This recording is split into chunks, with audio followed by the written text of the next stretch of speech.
তো ফ্রেন্ডস, আপনারা যারা যুবসাথী প্রকল্পের ফর্ম অনলাইনে বা অফলাইনে দুয়ারে সরকারে গিয়ে অ্যাপ্লিকেশন করেছিলেন, আপনাদের জন্য খুবই খুশির খবর।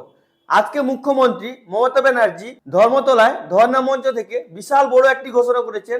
আজ থেকে আমাদের ব্যাংক অ্যাকাউন্টে যুবসাথী প্রকল্পে টাকা আসা শুরু হবে। এবার যারা যারা যুবসাথী প্রকল্পের ফর্ম ফিল আপ করেছেন, যাদের ফর্ম এন্ট্রি হয়ে গেছে, ওদের অ্যাকাউন্টে টাকা আসা শুরু হয়ে গেছে মনে হয়। তো আপনার ব্যাংক অ্যাকাউন্টে যুবসাথী প্রকল্পে টাকা এসেছে কিনা আপনি অবশ্যই কমেন্ট করে জানাবেন, এবং মমতা ব্যানার্জি ধর্ণা মঞ্চ থেকে লাইভ কি বলেছেন ওটা আপনাদেরকে শোনাবো।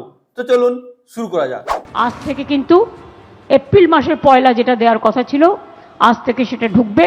লক্ষ্মী ভান্ডার অলরেডি মার্চ থেকে ঢুকে গেছে, ফেব্রুয়ারি থেকে ঢুকে গেছে।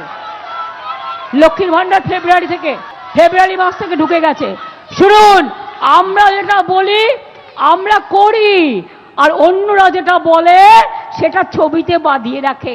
আই হোপ আপনাকে এই ইনফরমেশনটি খুবই ভালো লেগেছে। যদি আপনাকে এই ইনফরমেশনটি ভালো লেগে থাকে, লাইক করুন, সাবস্ক্রাইব করুন, নিজের বন্ধুদেরকে বেশি বেশি করে শেয়ার করুন। আর যদি আপনার মনে কোনো প্রশ্ন থাকে, অবশ্যই আপনি নিচে কমেন্ট করে জিজ্ঞেস করতে ভুলবেন না।